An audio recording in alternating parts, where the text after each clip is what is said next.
मुझसे पहला क्वेश्चन ये पूछा गया है कि मैं राज कुंद्रा को कब से जानती थी, कैसे जानती थी और मुझे पर वीडियो क्या पेमेंट मिलती थी। तो मैं उसका जवाब देना चाहती हूँ। मैं राज को 2019 अक्टूबर से जानती थी। पहली बार मुझे उसके पीए का मैसेज आया मेरे फोन पे कि हे हाय गहना, मैं राज कुंद्रा की पीए हूँ और वी आर आर्म्स प्राइम। हम लोग सेलिब्रिटीज के ऐप बना के देते हैं जो सोशली काफी एक्टिव हैं, जो अच्छे फेमस इन्फ्लुएंसर्स हैं और जो एक्ट्रेसेस हैं। हम उनके लिए ऐप बना के देते हैं। अगर आप ऐप बनवाने में इंटरेस्टेड हैं तो आप प्लीज आइए, प्लीज विजिट अस और हम आपको ऐप बना के देंगे। ये मैसेज मुझे कुछ 2-2:30 बजे के आसपास आया, ठीक है। तो पहले मैंने आई टोल्ड हर कि नहीं यार, मैं ऐप वगैरह नहीं बनवाऊंगी, I am not very much comfortable with that, so कुछ हो नहीं सकता, लेट इट बी। फिर उसके थोड़ी देर के बाद व्हेन आई गॉट अप, उसका मैसेज मुझे फिर से आया, लेट्स डू वन थिंग, एक कॉफी पे मिलते हैं। नहीं समझ में आएगा कोई बात नहीं, एक कॉफी पीनी हो जाएगी। एंड एवरीबडी नोज कि मैं बहुत बड़ी ना कॉफी लवर हूँ, मतलब मैं आधे घंटे से 1 घंटे में 5 से 6 कॉफियां पी सकती हूँ, ठीक है, इतनी बड़ी कॉफी लवर हूँ। मैंने कहा चल ठीक है, मिलते हैं। सो 2 दिन के बाद मैं गई राज की ऑफिस, जो कि जस्ट ऑपोजिट इन्फिनिटी मॉल है, वियान इंडस्ट्रीज। मैं वहां गई, वहां मैं राज से मिली, उसकी पीए से मिली, मैं उसके कैबिन में बैठी थी। राज से नॉर्मल डिस्कशन हुआ कॉफी ऑफी पे एंड देन मेरा उसकी पीए के साथ डिस्कशन शुरू हुआ कि हम लोग ऐप लॉन्च करेंगे, गहना वशिष्ठ के नाम पे ऐप रहेगा, इंडिविजुअल ऐप होगा, ठीक है। और उस ऐप पे आपको जो भी कंटेंट अपने से रिलेटेड डालना है आप डाल सकती हैं, it's all up to you. तो मैंने कहा यार देखो, मैंने पूनम और शर्लिन के ऐप देखे हुए हैं एंड मैं जानती हूँ कि ये ऐप आर्म्स प्राइम नहीं बना के दिए हैं और ये लोग बहुत बोल्ड कंटेंट डालते हैं, तो मैं कंफर्टेबल नहीं होंगी, इतना बोल्ड मैं नहीं कर सकती हूँ। तो she said then I suggest you कि बाकी लोगों की ऐप भी देखो। हम लोगों ने कई सारे लोगों के ऐप लॉन्च किए, अब सबके ऐप देखो एंड देन यू डिसाइड। फिर मेरा राज के साथ ऐसी नॉर्मल कॉन्वर्सेशन हुआ कि यार ये थोड़ा सा ना ऑड काम है, ये नहीं हो पाएगा। तो Raj said fair enough Gehna, take your own time, app देख लो, विजिट कर लो, समझ में आए तो कर रहे हैं हम लोग, नहीं तो कोई बात नहीं, एक बार एक और कॉफी हो जाएगी। मैंने कहा ठीक है। देन मैंने 2 दिन लिए एंड 2 दिन के बाद मैंने राज को बोला यार चल एक और मुलाकात करते हैं। मैं मिली एंड देन नॉर्मली बात हुई and then he was very clear कि आपको वही डालना है जहां पे आप कंफर्टेबल हैं, आपको कोई एक्सपोज के लिए कुछ नहीं बोलेगा। और मैंने एक्चुअली बाकी एक्ट्रेसेस के भी ऐप देखे, कोई भी बोल्ड नहीं थे एक्सेप्ट ये 2 लड़कियों के। तो बोला जब हम लोग उन लोगों को नहीं बोलते तो आपको क्यों बोलेंगे, सो आप हम पे ट्रस्ट कर सकते हैं, हम शूट करके देंगे आपको कंटेंट, जो भी इनकम होगी वेल शेयर 50-50, यानी कि अगर 100 रुपए इनकम होती है तो 40 रुपए गूगल प्ले स्टोर और iOS ऐप स्टोर ले लेगा, बाकी जो 60 बचते हैं 30 आपका 30 हमारा, क्योंकि शूट एडिटिंग अपलोडिंग सारा हम करेंगे, ऐप हम बना के देंगे और ऐप हम लोग प्ले स्टोर ऐप स्टोर दोनों पे रहेगा। मैंने कहा फेयर इनफ। सो मैंने एक बार और पूछा यू श्योर, अगर बिल्कुल भी बोल्ड कंटेंट नहीं होगा तो प्रॉब्लम नहीं होगी। ही सेड गहना बिलीव मी, तुमको सिर्फ वही करना है जिसमें तुम कंफर्टेबल हो, लाइव जाना है, जो भी अपने मन से अपने हिसाब से करना है। हम कभी किसी आर्टिस्ट को नहीं कहते हैं कि वो हमारे हिसाब से करे।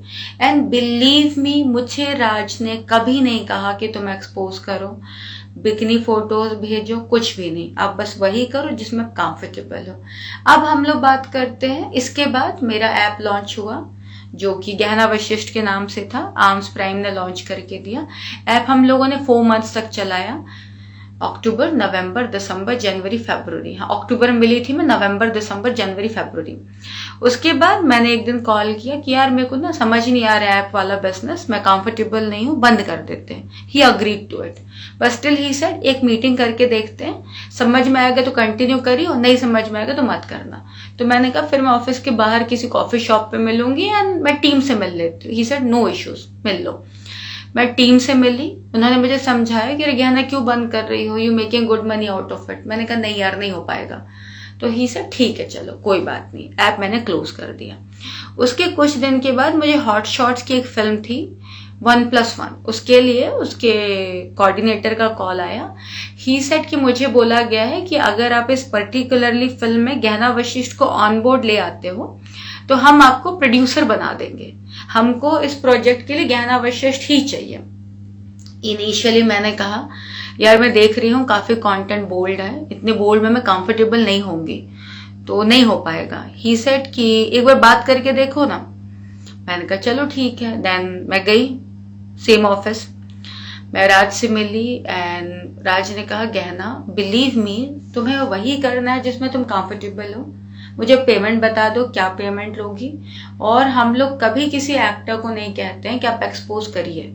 एंड मुझे लिटरली मैं बताऊं, जो स्क्रिप्ट मुझे सुनाई गई मुझसे वही परफॉर्म कराया गया। मुझे जो कपड़े पहनाए गए शूट पे, मुझे वही कपड़े जो दिखाए गए, जो ट्रायल में पहनाए गए वही कपड़े मैं शूट पे पहनी हूँ। मुझे पेमेंट टाइम पे दी गई और मैंने इवन प्रमोशन भी किया इसका प्रॉपर। मुझे प्रमोशन के टाइम पे भी नहीं कहा गया कि आपको लाइव इतना बोल्ड करना है, ये करना है। जब उन लोगों ने मेरे साथ कोई फोर्स नहीं किया तो मैं कैसे मान लूं बाकियों के साथ फोर्स किया हो। मैं राज से कई बार मिली, राज ने मुझसे कभी कोई गलत बात नहीं की, कभी मुझे गलत तरीके से ना देखा, ना मैंने कभी देखा कि राज ने किसी और को गलत तरीके से ट्रीट किया हो, कभी नहीं। इसके बाद सब अच्छे से चल रहा था। जब मैं अरेस्ट हुई हूँ उसके कुछ 15 डेज पहले मैं राज ने ऑफिस चेंज कर ली थी, मैं नई ऑफिस में गई जो कि वीरा देसाई में है, जहां पे ये लोग जेएल लाइफ के बारे में बातें कर रहे थे, जहां पे ये लोग बॉली फेम के बारे में बातें कर रहे थे। जेएल लाइव एक लाइव स्ट्रीमिंग ऐप था जिसमें आपको लाइव जाना था अपने हिसाब से, कोई एक्सपोज नहीं करना था, कुछ नहीं। जो भी इनकम होगी देवा क्लियर की 50-50 शेयर करेंगे 40% निकालने के बाद। और जो बॉली फेम है वो बेसिकली चैनल होना था डिजिटल पे, जैसे सैटेलाइट पे टीवी में चैनल होते हैं वैसे डिजिटल पे चैनल आने थे। एंड बिल्कुल बोल्ड कंटेंट नहीं था, उनको reality shows, comedy shows, music video, normal content डालना था, ठीक है। उसके लिए हम लोग के बीच में डिस्कशन हुआ, 3 स्क्रिप्ट पास हुई, जिसमें से एक स्क्रिप्ट में शमिता शेट्टी से बात हो रही थी, एक के लिए साई से बात हो रही थी और एक के लिए बात सारा से हो रही थी। अच्छा, मैं किसी एक्टर से कभी डील नहीं करती, एक्टरों से मैं बात भी नहीं करती क्योंकि उससे नजरें झेले नहीं जाते and I can not tolerate that. So Umesh उनसे बात कर रहा था कॉस्ट्यूम का, पेमेंट का, सारा कुछ। मेरा काम सिर्फ टेक्निकली हैंडल करना था कि जिस दिन शूट होगा, 2 दिन का शूट हो, 3 दिन का शूट हो, 5 दिन का शूट हो, कितने भी दिन का शूट हो, मैं सिर्फ शूट में जाऊंगी, मैं डायरेक्ट करूंगी, फुटेज एडिट करके मैं आपको दे दूंगी। He agreed to it. और हम लोग उसके बाद बॉली फेम में शमिता शेट्टी के साथ एक फिल्म लॉन्च करने वाले थे जिसमें मैं एज अ डायरेक्टर जॉब करने वाली थी, बस। सो ये मेरी जर्नी रही एंड बिलीव मी राज ने कभी गलत बात नहीं की। Thank you. सेकेंड वीडियो में फिर लेकर आ रही हूं, अगला जो क्वेश्चन है उसका आंसर देने के लिए। मेरे साथ भी कैसे हुआ था, उसके बारे में क्या कहना चाहती हूँ। सो मैं आपको बताऊं, ये सारा मैटर शुरू हुआ था फरवरी 2021 में, 4 फरवरी से, जब कुछ लोगों को on location red handed caught किया गया था। और उसके बाद ये न्यूज फैला दी गई थी कि मैं भी ऑन शूट ऑन लोकेशन में पाई गई थी। सो मैं आप लोगों को क्लैरिफाई करना चाहूंगी कि जिन लोगों को ऑन शूट ऑन लोकेशन पकड़ा गया था 4 तारीख को, उन्हें 5 तारीख को कोर्ट में खड़ा किया गया था। अगर मैं भी 4 तारीख को शूट में होती तो मुझे भी 5 तारीख को कोर्ट में खड़ा किया जाता, लेकिन मुझे कोर्ट में खड़ा किया गया था ऑन 7 फरवरी 2021। दैट मीन्स मैं शूट पर तो नहीं थी। और यही बात मेरी चार्जशीट भी कहती है। मेरी चार्जशीट में लिखा हुआ है कि 6 फरवरी 2021 को क्राइम ब्रांच बायकुला ने 41, जो कि इंटेरोगेशन की सेक्शन है, मुझे इशू किया, मुझे बुलाया गया, मेरी चेकिंग हुई और मेरे अंदर से लैपटॉप गिरा, मेरे अंदर से 3 फोन गिरे और इन्हें पता नहीं क्या मिला, तो इन्होंने केस बनाया और 7 को मुझे कोर्ट में खड़ा कर दिया गया। लेकिन मैं आपको फैक्ट बताती हूँ, ये दोनों ही बातों की सच्चाई से कोई लेना देना नहीं है। सच्चाई ये है, 4 फरवरी को मेरी एक फिल्म है साक्षी, उसका म्यूजिक लॉन्च था राइट टेरेस पे, जो हिमांशु पीआर कर रहा था। And they all were waiting for me कि मैं टाइम से लोकेशन में, मतलब प्लेस पे पहुंच जाऊं जहां सारी मीडिया वगैरह सब लोग थे। मैं घर पे रेडी हो रही थी, 4 बजे कुछ 14 पुलिस वाले क्राइम ब्रांच के मेरा घर नॉक करते हैं। मैंने पूछा, जनरली आप गेट खोलने के पहले पूछते हो, तो मैंने भी पूछा कि कौन है आप लोग, तो बोले हम लोग क्राइम ब्रांच से हैं।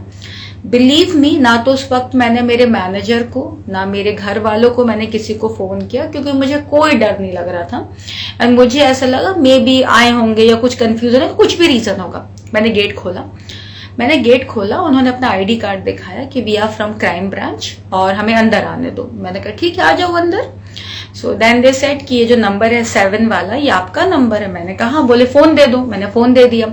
देन दे सेड कि आपके पास कितने फोन है? मैंने कहा 3 फोन है। बोले तीनों फोन दे दो। मैंने तीनों फोन दे दिए। मेरे से लैपटॉप पूछा। मैंने कहा सर सामने टेबल में रखा है, उठा लीजिए। बोले पासवर्ड। मैंने पासवर्ड दे दिया। उसके बाद इन्होंने मुझसे कहा तुम्हारे पास जो भी CD, hard drive, hard disk, जो भी पेन ड्राइव, जो भी कुछ है सब दे दो। मैंने कहा सर मेरे पास कुछ नहीं है। तो बोले हम आपके घर की तलाशी लेना चाहते हैं, हाँ बिना वारंट। और इतना बड़ा कोई सेक्शन नहीं था जिसके लिए बिना वारंट घर में घुस सके। मेरा पूरा घर चेक कर लिया, सारा सामान फेंक दिया जो मिला। बाद में मैं जब आई हूं तो मैंने चेक किया, मेरे घर पे ज्वेलरी भी मिसिंग है। बट हालांकि मेरे पास उसका कोई प्रूफ नहीं है कि ज्वेलरी चोरी हुई है, तो आई can not file complain. But हाँ, मेरे घर से 10 से 11 लाख की ज्वेलरी तक गायब है। मेरे पास सारे बिल हैं। अच्छा, पूरा चेकिंग होता है रात को 12 साढ़े 12 बजे तक। ये लोग मेरे घर पे बैठे हुए होते हैं और इन्हें मेरे घर पे कोई प्रूफ नहीं मिलता, कुछ नहीं मिलता। तो मुझे लगा शायद ये लोग घर से चले जाएंगे। तो उसमें से 11 लोग चले जाते हैं और 3 पुलिस वाले। मैं अकेली रहती हूँ लोखंड वाला में, बहुत बड़ा फ्लैट है, दिस इज जस्ट 1 BHK। मेरे घर में 3 पुलिस वाले सो जाते हैं, जिसमें से 2 फीमेल और 1 मेल थी। फीमेल का नाम फातिमा, एक का नाम योगिता, और जो मेल इंस्पेक्टर थे उनका नाम था शिव। ये तीनों सो जाते हैं। सुबह सुबह नाश्ता करते हैं और 9:30 पौने 10 बजे हम लोग मेरे घर से निकलते हैं। लोकल एक यहाँ से ऑटो करके इन्फिनिटी तक पहुंचते हैं। इन्फिनिटी से वो काली पीली टैक्सी लेते हैं और हम लोग बायकुला क्राइम ब्रांच पहुंच जाते हैं। वहां पहुंचने के बाद ये लोग दिन भर टाइम पास करते हैं। आपने क्या किया, आप कहाँ से आई हैं, आपका बॉयफ्रेंड क्या, आप सारी चीजें बताइए, हम लिखेंगे दिन भर। बाद में मुझसे पूछते हैं कि आप राज कुंद्रा को कैसे जानती हैं। तो मैंने पूछा राज कुंद्रा इस मैटर में कहाँ से आ गया। बोले नहीं, आप बस बता दो राज कुंद्रा को आप कैसे जानते हैं। मैंने कहा ये ऐप बनाया था, ये मैटर है। बोले कि राज कुंद्रा को आप ये बोल दीजिए कि उन्होंने आपको मजबूर करके, परेशान करके आपके साथ काम करवाया। मैंने कहा लेकिन मुझे राज ने ऐसा कुछ नहीं किया, मैं क्यों बोल दूं। सो देन दे सेड कि अच्छा ठीक है, फेयर इनफ, आप आज घर जाइए, हम आपको कल फिर इंक्वायरी के लिए बुलाएंगे। मैंने कहा ठीक है, बट मेरा लैपटॉप और फोन वापस कर दीजिए। दे सेड कि नहीं, हम आपको आज नहीं देंगे, विद इन अ डे और 2 आपको मिल जाएगा, नाउ यू गो बैक। मैंने कहा ठीक है यार चलो। मैं कुछ 6 साढ़े 6 बजे बायकुला से निकलती हूँ, 8:30 9 बजे मैं घर पहुंचती हूँ, क्योंकि शाम को आते समय काफी ट्रैफिक होता है। सो मैं आती हूँ और आने के बाद मैं एक नॉर्मल सा फोन खरीदती हूँ, क्योंकि मेरे पास फोन वगैरह तो सब कुछ वो ले गए थे और मैं बिना फोन के रह नहीं पाती हूँ। मेरे अंदर एक अलग किस्म की चुल है कि मुझे फोन चाहिए। तो श्री जी के सामने एक छोटी सी दुकान है, वहां से मैं फोन खरीदती हूँ सस्ता सा, और ये वही फोन है जिसमें मैं आप लोगों से बात कर रही हूँ। मैं घर आती हूँ, मैं एक लोकल से सिम लेती हूँ। मुझे जिन लोगों के नंबर याद थे मैं उन्हें मैसेज करती हूँ कि ये हुआ, ऐसा ऐसा हुआ। सो दे से डोंट वरी यार, गहना कुछ नहीं होगा, और तूने कभी कोई काम गलत किया नहीं है तो क्यों होगा। मैंने कहा ठीक है। 6 की मॉर्निंग में मैं फिर क्राइम ब्रांच के ऑफिस जाती हूँ। वो मुझसे कहते हैं गहना जी कुछ मीडिया वाले अंदर आए हुए हैं, आप अभी बाहर घूमो, हम आपको बोलेंगे आपको कब अंदर आना है। मैंने कहा ठीक है। मैं दोपहर में जाती हूँ, थोड़ी देर बैठती हूँ, सेम वही वाली बातें राज कुंद्रा और मेरी। फिर कहता है आप एक काम करो, बाहर से कुछ खा पी के आ जाओ, लंच करके आ जाओ, फिर हम लोग आराम से बैठते हैं। मैंने कहा ठीक है, कोई बात नहीं। मैं जाती हूँ, मैं पराठे वगैरह खाती हूँ। बायकुला क्राइम ब्रांच ऑफिस के सामने एक छोटी सी दुकान है, वहां बैठ के, और मैं वापस आती हूँ। सेम वही क्वेश्चन, कह रहे आपके घर पे हॉट शॉट्स के एग्रीमेंट मिले हैं, आप राज कुंद्रा के बारे में क्या बोलना चाहती है। मैंने कहा राज कुंद्रा से मेरा मतलब, मैं क्यों बोलूँ कुछ, मुझे मालूम ही नहीं मैटर क्या है। सो देन ये लोग कहते हैं आप लोगों ने एक्टरों को बहुत कम पैसे दिए हैं, पर डे के कुछ 20-25 हजार रुपए दिए हैं, और आपने लाखों रुपए कमाए हैं, तो ये क्राइम है। मैंने कहा अजीब सी बातें हैं यार, एक तो पहली बार मैंने कोई लाखों रुपए नहीं कमाए, ठीक है, इतना कोई बजट नहीं होता था, और जितना एक्टर को मिलता है कई बार मुझे उससे भी कम पैसे मिलते हैं, और कई बार ऐसा होता है कि मुझे ऑलमोस्ट सिमिलर पैसे मिलते हैं। बस स्टिल मैं कहना चाहूंगी कि सर अगर आप 50,000 रुपए सैलरी कमाते हैं, और अगर आप अपने घर के मेड को या किसी स्टाफ को 5,000 रुपए देते हैं, 10,000 रुपए देते हैं, तो क्राइम नहीं है। हर इंसान के ना काम की क्राइटेरिया होती है, उसके आर्टिस्ट के एक्सपीरियंस पे डिपेंड करता है। आप उसे क्राइम नहीं बोल सकते। बोलते तुम छोड़ो, तुम बताओ तुम क्या स्टेटमेंट दोगी। मैंने कहा सर यही है जो है। FIR साइन करते हैं, रात को मुझे आजाद मैदान में किला कोर्ट पे रात को भेज देते हैं। 7th को मुझे कोर्ट में खड़ा कर देते हैं। वहां सारी मीडिया मुझे घेर लेती है, मुझसे कुछ नहीं पूछा जाता, मुझे कुछ नहीं बोला जाता और चलने लगता है ये PCJC का मैटर। अभी आप मुझे बताइए, अगर मैं गलत होती तो जब 4th को मेरे घर आए थे और 7th को जब मुझे कोर्ट में खड़ा किए, मैंने एंटिसिपेटरी बेल के लिए क्यों अप्लाई नहीं किया? इट्स नॉट दैट कि एंटिसिपेटरी एक्सेप्ट हुई या रिजेक्ट हुई, मैंने अप्लाई तक नहीं किया। अगर मैं गलत होती 0.0001% भी, I would have applied for anticipatory bell, but I never did, क्योंकि मुझे यकीन था कि मैं गलत नहीं हूं। देन उसके बाद कोर्ट में खड़ा हुआ हर आदमी PC और JC की जंग लड़ रहा होता है कि एक बार उसकी बेल हो कि JC होगी तो उसकी बेल हो जाएगी, वो घर चला जाएगा। बट स्टिल मैंने वहां पे सर से रिक्वेस्ट की, जब मुझसे जज ने पूछा कि आपको क्या कहना है, मैंने कहा सर प्लीज आप मेरी PC बढ़ा दीजिए, क्योंकि मुझे बात करनी है and I need to talk to these people.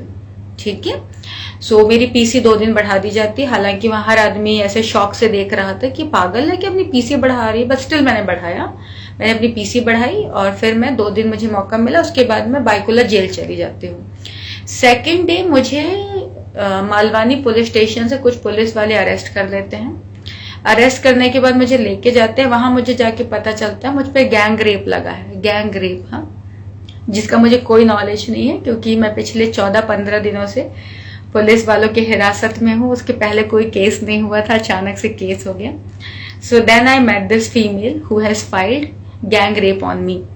So initially she said या मेरा रेप हुआ है। तो मैंने पूछा तेरा किसने रेप किया और मैं क्या कर रही थी? तो उसने कहा मैम आप ऐसे बैठ के देख रही थी, आप ऐसे बैठ के देख रही थी, आप ऐसे करके देख रही थी और आपको बहुत मजा आ रहा था। तो मैंने पूछा तेरा रेप किसने किया? बोले सब ने किया। एक्चुअली उसे ऐसा लगा था कि सारा फुटेज डिलीट हो चुका है, उसको ऐसा लगा था कि फुटेज के नाम पे कोई प्रूफ नहीं है। इमीडिएटली आई सेड कि babes I have entire footage, जो भी शूट हुआ था, जो भी गाने शूट हुए, I have got everything with me, मैं दिखा दूंगी। पेमेंट ट्रांजैक्शन, मुझे बताइए रेप करा के कौन सी लड़की पैसे लेती है? पेमेंट ट्रांजैक्शन है, NOC वीडियो है। रेप होने के बाद कौन सी लड़की NOC वीडियो देती है? रेप होने के बाद कौन सी लड़की प्रमोशनल वीडियो देती है? और रेप होने के बाद जो वो डेट कह रही है, जो कि कभी नहीं हुआ रेप, जो वो डेट कह रही है जिस दिन उसका रेप हुआ है, उसके बाद अगले 10 दिनों तक हर रोज मुझे मैसेज करी कि ma'am it was lovely working with you, ma'am आपके साथ काम करके बहुत मजा आया, मैम आप बहुत प्रोफेशनल है, please give me some more job, मुझे पैसों की जरूरत है, मुझे आपके साथ काम करके बहुत अच्छा लगा। किसी लड़की का रेप होगा तो वो ऐसे ऐसे मैसेज करेगी। फिर मेरे शूट से जब वो निकली है तो शी वॉज डांसिंग, क्योंकि लास्ट वाला सॉन्ग जो था पार्टी नंबर था। किसी का रेप होने के बाद वो डांस करेगी। फिर जिस डेट का वो रेप कह रही है उस दिन से लेकर जब मैं अरेस्ट हूँ उसके बाद का मुझे नहीं पता, उसके हर रोज के टिकटॉक वीडियोस है जहां वो डांस कर रही है। यार अगर किसी लड़की को ना उसका पति, उसका बॉयफ्रेंड, मैं बाहर की बात ही नहीं कर रही, वो भी जबरदस्ती कुछ कर देना तो खड़े होने की हिम्मत नहीं रह जाती है। यहाँ गैंग रेप जैसी एलिगेशन, बेसिकली इन लोगों को मुझे फंसाना था। स्ट्रेट रेप मुझ पे नहीं डाल सकते क्योंकि a woman can not rape a woman. So they were very clear कि इसके अगेंस्ट कुछ तो बनाना है, क्योंकि मेरे पास ना ब्लैक के पैसे मिले, ना कोई चीटिंग मिली, ना कुछ मिला। तो इन्होंने गैंग रेप लगा दिया कि मेरे सामने एक लड़की का रेप हुआ है। ये मुझे एक बात बताओ, ऐसा कभी होता है क्या? You must have heard about me too, casting couch, behind the door, many things, but shooting set पे जहां 3-3 कैमरे होते हैं वहां पे किसी का रेप होता है क्या? और रेप के कोई पैसे लेते हैं? NOC video, promotional video, messages, TikTok में डांस, ऐसा होता है क्या? तो इसे कॉन्स्पिरेसी नहीं कहेंगे तो क्या कहेंगे? मैं अगले वीडियो में आपको फिर से ज्वाइन करती हूँ।